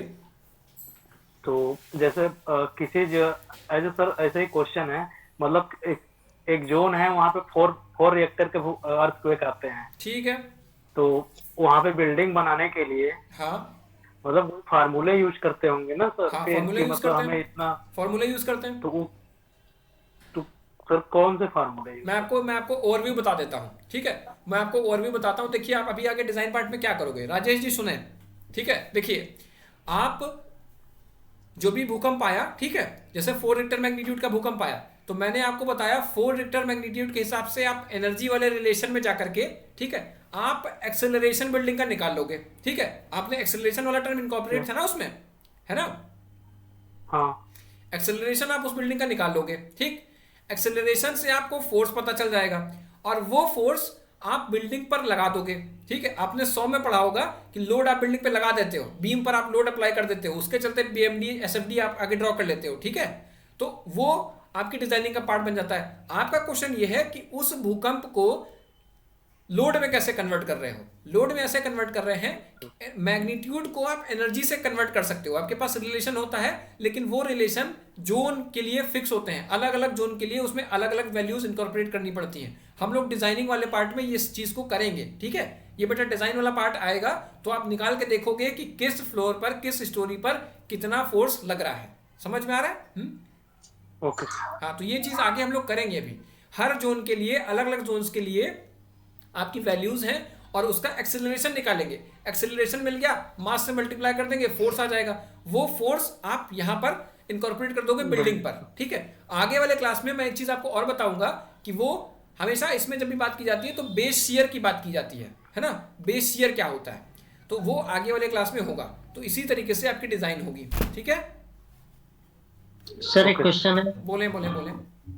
सर जैसे हम लोग ऐसे नॉर्मली देखा जाए तो वाइब्रेशन जो होती है उसको कम करने के लिए, कम क्या करने के लिए, उसको सहने के लिए या उसको कम करने के लिए क्या करते हैं, लोड बढ़ा देते हैं। इस तरह से लोड बढ़ा देते हैं। हाँ बताइए बताइए। लोड बढ़ा देते हैं उसका, तो फिर उस पर देखते हैं कि वाइब्रेशन कम हो जाता है, वाइब्रेशन का महसूस हम लोग कम कर सकते हैं। ठीक। तो इसी तरह से बिल्डिंग का रेट बढ़ा दिया जाए ज्यादा, तो उस वाइब्रेशन को कम किया जा सकता है। बिल्कुल बेटा, कम किया जा सकता है। आपने, मैं जो कल बात बताने वाला था, अभी बच्चे ने क्वेश्चन किया था, मैं जो आपको कल क्लास में बताने वाला था उसी का पार्ट आप यहाँ देखिए। आप अगर उस लेवल पे पहुंच गए हो, अब आपके मन में इस तरह के क्वेश्चन आने लगे हैं, तो ये मेरे लिए बहुत काफी अच्छी बात है, ठीक है। देखिए बेटा, ठीक है। सर जो नीचे के फाउंडेशन पार्क होते हैं उन्हें काफी स्ट्रांग करना होगा, तभी तो वेट को डेफिनेटली बेटा, definitely that is why you have to improve the foundation. इसीलिए तो पूरा फाउंडेशन पे ध्यान दिया जाता है। हाँ, देखिए इस चीज को बेटा देखें, ये y है, ये x है और ये z है, ठीक है। हम लोग क्या करते हैं, y एक्सिस में आपका और x एक्सिस में और ये z एक्सिस में, z वाले को या फिर z ले लो या फिर x ले लो, तो दो एक्सिस में हम लोग बात करेंगे, ठीक है, 2D बॉडी पे बात करेंगे। क्लियर है? देखिए ध्यान देंगे सर, देखिए इधर, अब ये आपका z हो गया और ये आपका x हो गया। बच्चे ने बोला कि यहां से नीचे से भूकंप आता है, तो जब वाइब्रेशन होते हैं तो आप लोड बढ़ा दो, वाइब्रेशन कम हो जाएंगे, ठीक है ना भैया? किसने क्वेश्चन किया था, सुनो। हाँ यस सर। हाँ, तो देखिए बलवंत ना, तुमने किया था ना? हाँ यस सर। चलिए, तो जो भी आपका नीचे से फोर्स ट्रेवल करके गया, जो भी अर्थक्वेक की एनर्जी ऊपरी डायरेक्शन में थी, तो ऊपर वाले पार्ट को आपके लोड से रेजिस्टेंस मिल जाता है। मतलब जो ऊपर की तरफ एनर्जी जाने वाली थी, मतलब ऊपर की तरफ जो फोर्स लगने वाला था, उसको कंपेंसेट कौन कर देता है? आपका वेट कर देता है, ठीक है। इसीलिए कभी भी अपने को इस ऊपर वाले कंपोनेंट के लिए चिंता करने की कोई जरूरत नहीं है, क्योंकि इसको कौन निष्क्रिय करेगा? आपके बिल्डिंग का भार। जितना ज्यादा भार होगा उतना ही ज्यादा ये निष्क्रिय कर देगा, ठीक, ये बात क्लियर? Yes sir. अब लेकिन इसी ऊर्जा का जो हॉरिजॉन्टल कंपोनेंट है, ठीक है, तो जब भूकंप आएगा तो मैंने आपको बताया था कि एस वेव की टेंडेंसी क्या होती है।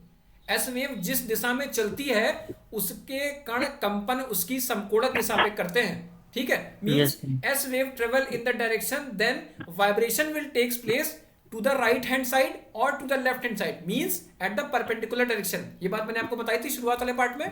हाँ यस। तो यही चीज के चलते जब आपकी वेव ऊपर की तरफ ट्रेवल करती है तो एक कंपोनेंट इसका साइड में जाता है, जो कि इस बिल्डिंग को क्या करेगा? इस तरफ धकेलेगा या फिर इस तरफ धकेलेगा। समझ में आ रहा है? तो इसी के लिए आपको लैटरल फोर्सेस के लिए आपको बिल्डिंग को क्या करना है? मजबूत करना है। मतलब आपका जो ऊपर वाला कंपोनेंट था फोर्स का, उसको कौन रेजिस्ट कर देगा? उसको तो आपका भार बिल्डिंग का निष्क्रिय कर देगा, ठीक है। जितना ज्यादा भार उतना ही सही है। लेकिन जो आपका उसका हॉरिजॉन्टल कंपोनेंट है, मतलब जो उसका क्षैतिज अवयव है बलों के, उनको ही रेजिस्ट करने के लिए आपको सारा का सारा डिजाइन करना पड़ता है, और वही कहलाता है बिल्डिंग का बेस शियर। हाँ क्लियर है बात? Yes sir. अभी बेटा इसको कम करने के लिए, हाँ हेलो सर, मैं फाउंडेशन का यूज करेंगे तो इससे ज्यादा और कमी हो जाएगी उसके वाइब्रेशन में, भूकंप के। क्या कह रहे हैं बेटा, क्या कह रहे हैं? जैसे नीचे हम फाउंडेशन बनाते हैं। एक लोग कोई 1 बाय 1 बोलो ना, मुझे दो लोग आपस में नहीं सुनाई दे रहे। बलवंत आप बोलो पहले, राजेश फिर अभी आना, अभी बाद में बोलना, बोलो। जैसे हम लोग फाउंडेशन बनाते हैं तो बिल्डिंग के लिए से नॉर्मली हम फाउंडेशन दे देते हैं, उसमें एक मैट फाउंडेशन आता है सर। हाँ यदि उसका हम उपयोग करते हैं मैट फाउंडेशन का, हाँ, तो जो वाइब्रेशन होती है उसकी और कम कर सकते हैं, वाइब्रेशन जो महसूस हम लोगों को होती है डेफिनेटली कम कर सकते हैं। हाँ, तो ये सारे फैक्टर्स ना आपकी डिजाइन पार्ट में इंक्लूड किए जाते हैं, ठीक है। ये सारे के सारे फैक्टर्स जो हैं ये इंक्लूड किए जाते हैं, लेकिन वो आप डिप्लोमा वाले बच्चे उसमें उनका सिलेबस इतना डेप्थ में नहीं है, ठीक है। उनका सिलेबस इतना डेप्थ में नहीं है। बीटेक वाले पार्ट में अर्थक्वेक डिजाइनिंग जब आप करते हो तो वहां पर ये सारी चीजें करी जाती हैं, ठीक है। ओके, अब देखिए मैं आपको एक और हिंट दे दूं। जैसे आपको देखा होगा जहां पर भी झटके आने होते हैं तो उस जगह पर आप स्प्रिंग लगा देते हो, ठीक है। स्प्रिंग लगाने का क्या पर्पस होता है कि जो भी झटके आए वो उस स्प्रिंग को क्या करे? एब्जॉर्ब कर ले, ठीक है। शॉकर्स, बाइक में देखा होगा आपके शॉकर्स दिए रहते हैं, तो वो यही काम करते हैं। तो उसका मतलब सिर्फ और सिर्फ इतना ही है कि वो डैम्पिंग को, मतलब झटकों को कम कर देता है, मतलब वहां पर डैम्पिंग हो जाती है, ठीक है। तो जिस स्प्रिंग का, जिस मटेरियल का जितना ज्यादा डैम्पिंग कोफिशिएंट होगा उतना ही ज्यादा वो वाइब्रेशन को कम कर देगा। आपकी अर्थ का भी जितना भी पार्ट आता है वाइब्रेशन का, उसका 5 से 10% वो क्या कर देता है? खत्म कर देता है, मतलब उसको डैम्प कर देता है, ठीक है। यस। चलिए, हाँ राजेश जी आप क्या बोल रहे थे? सर लोड को बढ़ाने से तो वाइब्रेशन तो कम होंगे, लेकिन बिल्डिंग में तो क्रैक तो आ जाएंगे। वही चीज है, तो मतलब इन सारी चीजों को आपको इनकॉर्पोरेट करके चलना है, यही तो डिजाइन है। यही तो डिजाइन है। लोड को मैंने आपको बोला था ना कि इरेगुलर प्लान को आपको ऐसा नहीं बनाना है कि उल्टा सीधा कुछ भी बना दो। आपको मिनिमम से minimum light weight material use करना है, ठीक है। ओके, समझ रहे हो ना? तो क्रैक को रोकने के लिए फिर क्या करते हैं? क्रैक को रोकने के लिए बेटा आप रीइंफोर्समेंट स्टील प्रोवाइड करते हो, डक्टाइल डिटेलिंग आप करते हो, ठीक है। Ductile detailing. और अगर कहीं पर ऐसा आता है कि ऐंठन या फिर मरोड़ या फिर, हाँ एक्सपेंशन ज्वाइंट हाँ, तो यूज वही चीज, करेंगे। मैं पूरी बात तो सुनो, पूरी बात तो सुनो।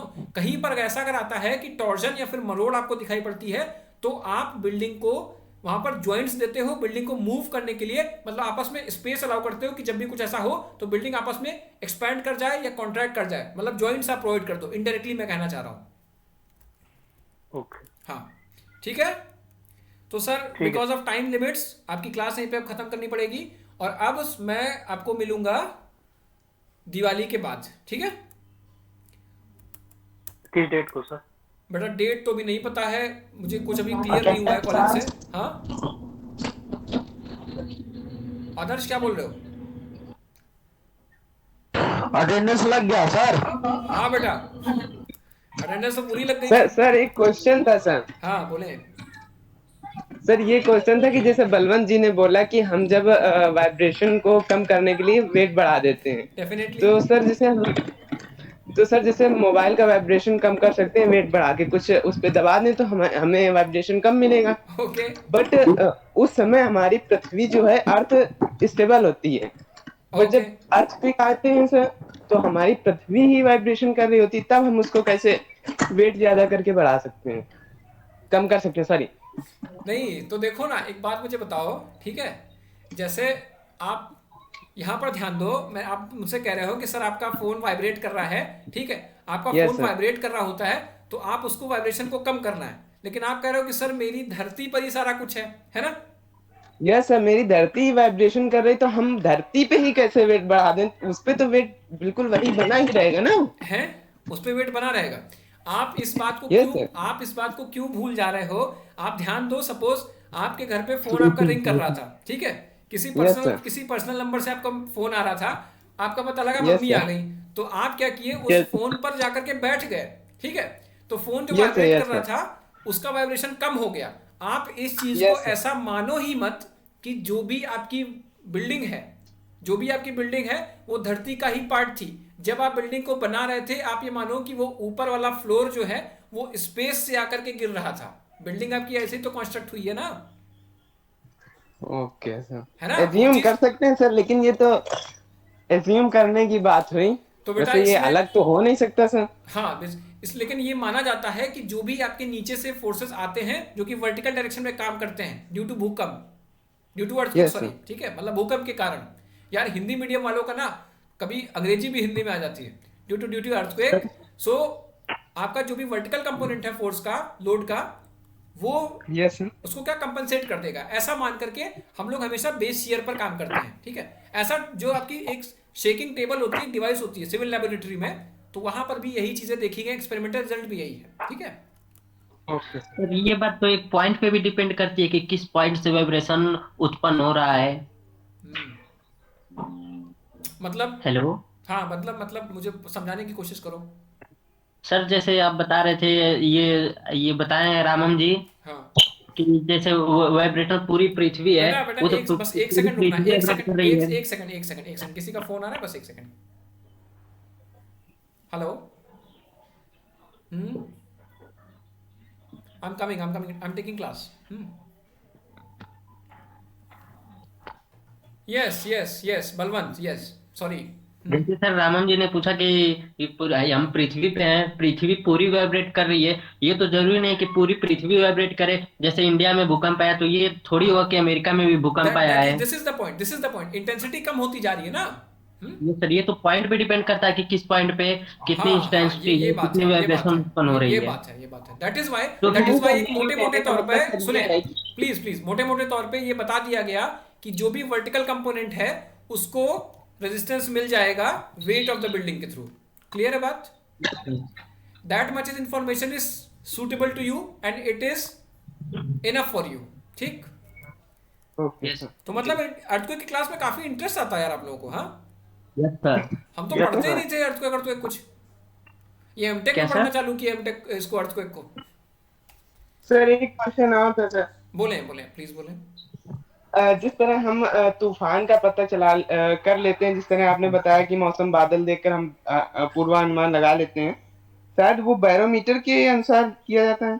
हाँ बैरोमीटर दाब। तो इस तरह शायद भूकंप को पूर्वानुमान लगाने के लिए कोई वो इंस्ट्रूमेंट बना ही नहीं है। प्रोसेस अभी तक बन नहीं पाया क्योंकि ये चीज पता नहीं चल पाई कि कभी कभी देखिए क्या होता है जब प्लेटें टकराती हैं, ठीक है, तो वो एनर्जी कोई जरूरी थोड़ी है कि ऊपर ही आएगी, वो एनर्जी नीचे चली गई, ठीक है, ओके। मतलब जब एनर्जी नीचे चली गई तो आपको पता ही नहीं चल पाया, वो जब एनर्जी ऊपर आ गई तब आपका सरफेस पे आई तो वेव्स के फॉर्म में बन के आई, तब वो भूकंप बन गया। तो ये कोई इतनी सारी अनसर्टेनिटी है इस बारे में लेकर के, तो ऐसा कोई भी ठीक ऐसा कब हो जाएगा, या तो क्या करो आप ऐसा कोई इंस्ट्रूमेंट बनाओ जिससे आप प्लेट्स का मूवमेंट आप देख पाओ कि कैसे कैसे प्लेट मूवमेंट कर रही है, ठीक है। अगर आप वो चीज पता कर पाओ तो आप बता सकोगे कि कौन सी प्लेट किस प्लेट से कब टकरा जाएगी। लेकिन ऐसा बेटा कोई इंस्ट्रूमेंट है नहीं, क्योंकि आप धरती में अभी बीच में एक हुआ था तो उसमें क्या सारे के सारे जो देश हैं वो धरती के अंदर अधिकतम से अधिकतम गहराई तक का एक छेद बनाने की कोशिश में है, ठीक है, लेकिन वो 14 से 15 किलोमीटर से ज्यादा गहरा गड्ढा अभी तक नहीं खोद पाए। लेकिन आपको बताएं भूकंप जो आता है वो तो काफी डेप्थ से आता है, ठीक है, तो उस चीज को आप प्रॉपर मॉनिटर तो कर नहीं सकते। So this is what uncertainty is there, अनिश्चितताएं वहां पर इसीलिए है, ठीक है। आपका बैरोमीटर है, बैरोमीटर आप एयर का प्रेशर को निकालते हो ना बैरोमीटर से, तो वो चीज आप निकाल सकते हो, बैरोमीटर आप वहां पे इंट्रोड्यूस कर सकते हो। You haven't any type of device, any operation that you know that you can fix inside the earth surface which will give accurate value of vibrations or accurate value of movement of the plates. That is why you are not able to doing so. ऐसा कर पाने में आप सक्षम नहीं हो। हाँ, लेकिन अगर सर फ्यूचर में अगर कोई इंस्ट्रूमेंट बन जाता है तो हम फ्यूचर में बन जाता है तो at that time you can predict the earthquake. Okay, आप गाड़ी को देख करके दो गाड़ियां आपस में आमने सामने से जा रही होती थी तो आप देख कर नहीं बता सकते थे ये वाली गाड़ी अब इस गाड़ी से टकरा जाएगी, बता देते हो ना। तो in the same way if you will be given such a condition in which you can monitor the plates, अगर आपको प्लेट का मूवमेंट ही कम से कम दिखाई पड़ जाए, मैंने आपको बताया धीरे धीरे प्लेट सरक रही है, अगर इनका प्लेट का मूवमेंट ही पता चल पाए तब आप बता लोगे। और यहां पर देखिए प्लेट्स मूव कर रही, आप देख नहीं रहे हो, प्लेट्स मूव कर रही है। ये जैसे देखा हिमालय की आपकी ऊंचाई पहले कुछ हुआ करती थी, अब वो बढ़ती हुई नजर आ रही है, तो इसका मतलब हिमालय जिस पर है, माना कि प्लेट पर है तो प्लेट मूव कर रही है तभी तो हिमालय की ऊंचाई बढ़ रही है, या हिमालय की ऊंचाई कम हो रही है तो जिस प्लेट पर हिमालय लाई कर रहा है, जिस प्लेट पर हिमालय है वो दोनों आपस में दूर जा रही होंगे तभी तो हिमालय कम बढ़ रहा है। आप क्या प्लेट को झांक के देख के थोड़ी बता रहे हो कि वहां पर कम हुआ या ज्यादा हुआ, है ना। सो जब कभी बेटा ऐसा बन जाएगा कि हम लोग सक्सेसफुली प्रेडिक्ट करने में आगे सक्सेसफुल हो जाएंगे, definitely we can tell us, बता सकते हैं कि कब क्या होने वाला है। हाँ, ओके। सो क्या नाम है बेटा? रामम, क्या बोलूं मैं इसको, क्या प्रोनाउंस करूं? यस सर, रामम। चलिए आप लोग इतना इंटरेस्ट ले रहे हो इन सारी क्लासेस में, अच्छा है, तो ठीक है, थैंक यू सर। चलिए सभी आप लोगों को हैप्पी दीपावली, और आपकी क्लास का यही recorded video same to you sir. हाँ आप सभी को